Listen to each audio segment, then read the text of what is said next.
What's up, y'all? Welcome to Public Living, the art of being outside. This small section of public living is called Take Notes. The reason why it's called Take Notes is because I'm often outside. Things happen socially. I know I'm not going to remember them, so I write them on a little note piece of paper to talk about them later. And now is later. I already picked the topic for today, and honestly, it's because I had a conversation today with a good friend of mine. His name's Alonzo. He's a Brooklyn native. You know, New Yorkers always got to shout out their borough. I don't know what that's about, but shout out to Brooklyn. Shout out to Alonzo. And as we were talking, he said something profound to me. He said, don't design down. And I realized, again, don't design down. And I realized how many areas in life that I've designed down. And I want to share some of those areas in hopes that as you're thinking, ideating, and just living your life, that you can stop, take a minute, and make sure that you are not designing down, because it never has a quality ending. So here's 3 areas in which I've, in fact, designed down to appease other people or to get into a door that I needed to get into.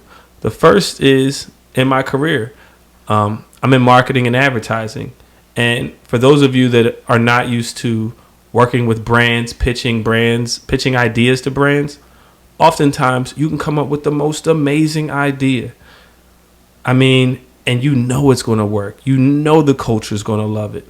And you pitch it to a brand, and then some woman with her master's degree from some school that never was a part of the culture goes, you know what? I like that.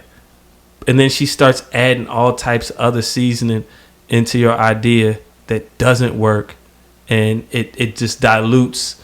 Actually, let's not even say seasoning. Let's just say they add water into your already freshly seasoned, idea. And what happens with most marketers, and in my career, what we do is we listen because we want to make an income and provide for ourselves and our families. So that's one area where I've absolutely designed down, creating an amazing idea and honestly just having a client dumb it down to the point where it no longer works, but still taking the money.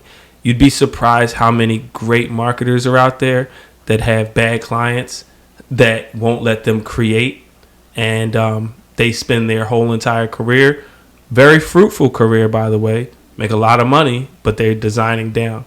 And, I've done that for years where a lot of the bigger campaigns that I've worked on with pretty large brands that, are very respected brands, you'll never hear of some of the work that I've done because the idea that I came to them with wasn't the output that, we ended up executing. They ended up just switching everything up, and we just went, okay, let's do it.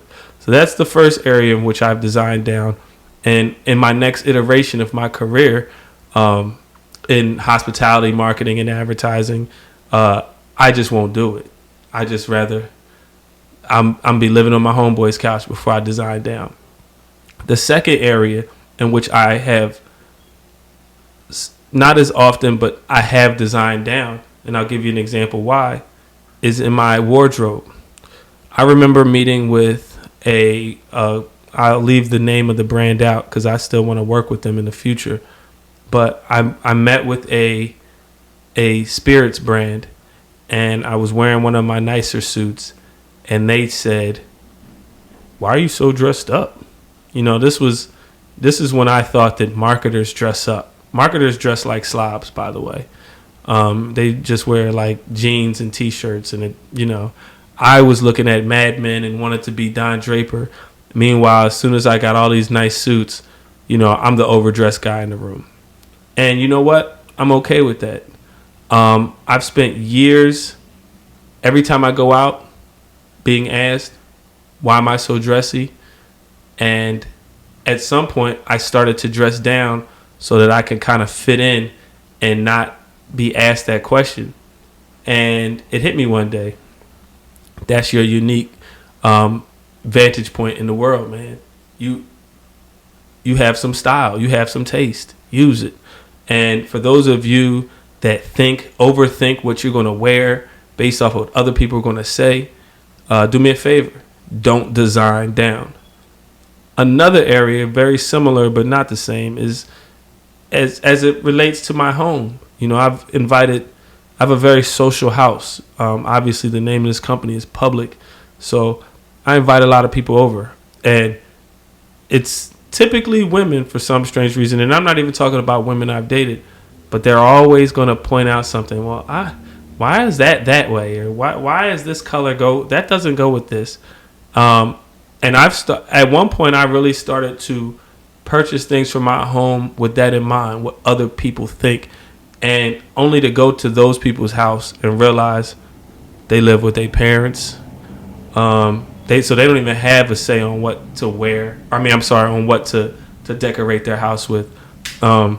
They have pretty much the standard run of the mill decor, you know, just basic Eagles Sunday football couch, you know, with stains on it.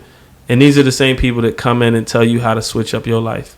So I say all this to say, number one, again, shout out to Alonzo from Brooklyn for even bringing this to my attention and making me think different. Because that's really what friends are for. Make you think better and think different. Don't design down. Those are 3 areas in my life in which I've designed down.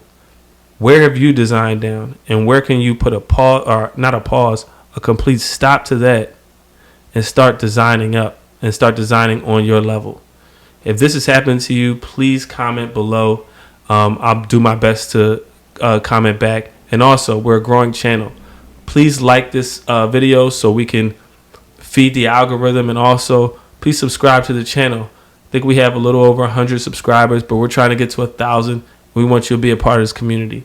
So I look forward to speaking to you next time. Peace. What's next? Give me something else. What can't you do? I can do it. I can do anything.